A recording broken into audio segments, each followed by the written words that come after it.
The Prime Minister and opposition leader will be straight back on the campaign trail this morning after they went head-to-head in their first leaders' debate.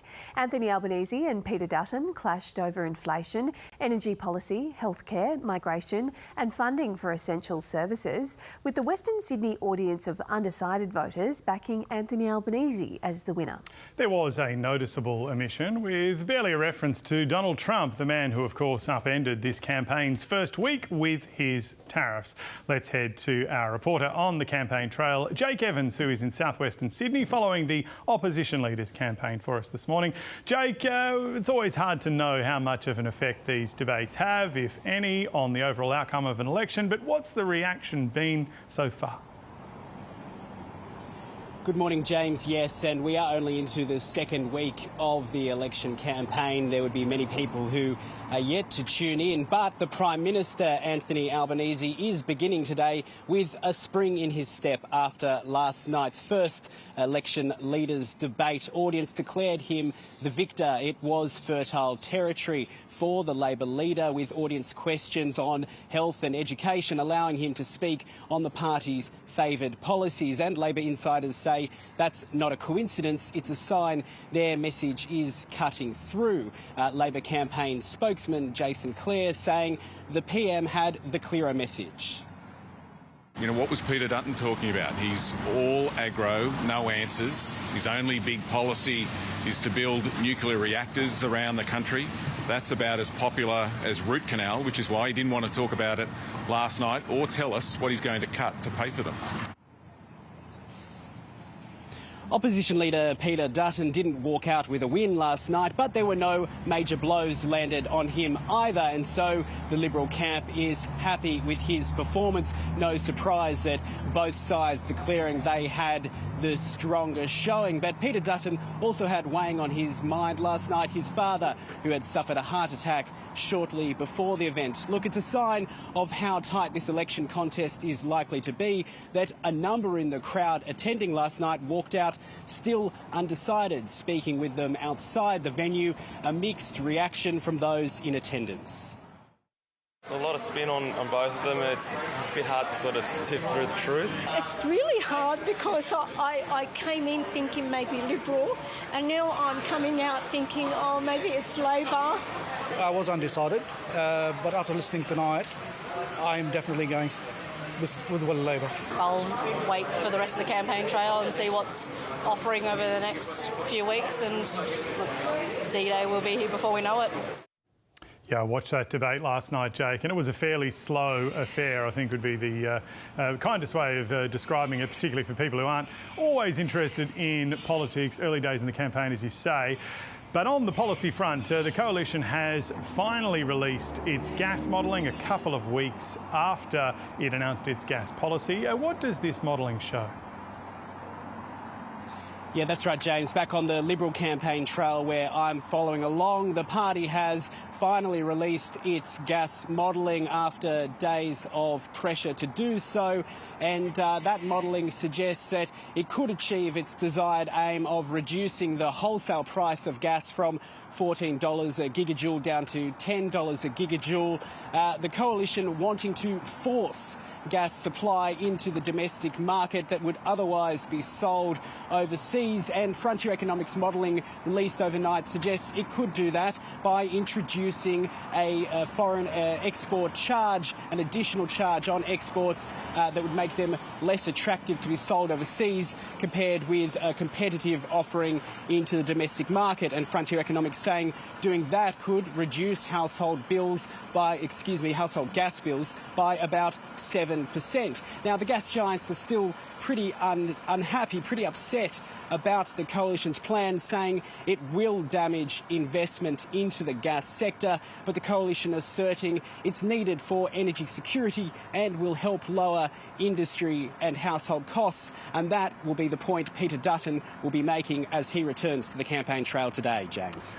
All right, Jake, thank you for that. And if you missed last night's debate or you just want more political debates, well, the ABC has got you covered because we are hosting one next week. It'll be hosted by David Spears in our Parramatta studios. Well, let's go to New South Wales, where thousands of doctors are striking for a second day over pay and conditions. Tani Josh has the latest from Sydney. Tani, what impact did the strikes have yesterday? What can we expect today and what are doctors saying? Yeah, well, Bridget, as you mentioned, thousands of doctors went on strike yesterday and were protesting out the front of Sydney and regional hospitals in New South Wales. And we're expecting the same today. Now, yesterday we saw, as a result of these strikes, that 300 surgeries were cancelled and almost 400 cancer patients missed out on chemotherapy. Now, the Doctors' Union are predicting that almost 5,000 medical staff will be walking off the job today in 32 locations located across Sydney and regional New South Wales. And this is all centred around claims around unsustainable workloads, chronic understaffing and low pay. Let's take a quick listen to what some of the doctors had to say. I go 5-6 days without having a cuddle, without even being able to say hello. A night shift, I'll go as she goes to sleep and I'll come home as she wakes up for the day. And so I'm not there to support my wife as she tries to keep her asleep. Now, the Doctors' Union is pushing for a 30% pay increase in the first year and a further 3%, a 3% increase over the next 3 years. Now, the government has come to the table with a 10.5% offer over 3 years and are saying that the union's demands are unreasonable. Yesterday, we heard from New South Wales Health Minister Ryan Park about increasing junior doctors' wages, but that was rejected by the Doctors' Union. So he said what the minister is really saying today is that we're going to see over the next today and tomorrow, if the strike doesn't stop, significant pressure or significant impact on patients in hospitals, as well as further cancellations of surgeries. Let's take a quick listen to what he had to say. I've done what I simply can do to try and avoid this action, but I am not going to give the community any sense that there won't be significant impacts on their health and hospital system over the coming days. Now, the advice today for our viewers at home is to try and avoid the emergency departments if it's not a critical issue or an emergency situation. Please head to your urgent care clinic in your local area or your local GP. Great advice. Thanks very much, Tani. Let's get some more news with Emma now. Thank you.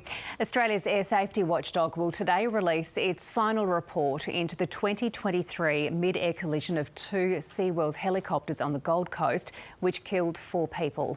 An interim report released last year found traces of cocaine in the toxicology report of deceased pilot Ashley Jenkinson, but noted this was unlikely to have impaired his psychomotor skills. It's also been unclear whether the pilots saw each other, but the final report is expected to provide answers. The Tasmanian government won't commit to public hearings into the proposed Macquarie Point Stadium. Premier Jeremy Rockliff is canvassing options for getting the stadium approved after a scathing report from the Tasmanian Planning Commission, which claimed the costs of the stadium outweigh its benefits. The AFL has repeatedly said without the stadium there will be no Tasmanian team. An independent MP's call for the deal to be renegotiated was defeated last night. 2 Perth scuba divers who were stranded in the ocean after their charter boat returned to shore without them say they thought they were going to die. Brothers Ian Kensington and Ryan Chowdhury were left bobbing in the water alone for almost an hour before they were spotted by a passing ferry and rescued. Perth Diving Academy says it's reviewing its safety procedures after the incident. I kind of said, I think these f***ers are leaving us in the water, and I just saw the absolute panic go on my brother's face. I was saying maybe we should swim, try and go for shore, but we were quite far. King Charles and Queen Camilla have joined hordes of tourists at the Colosseum in Rome. Their visit to the ancient city coincides with their 20th wedding anniversary.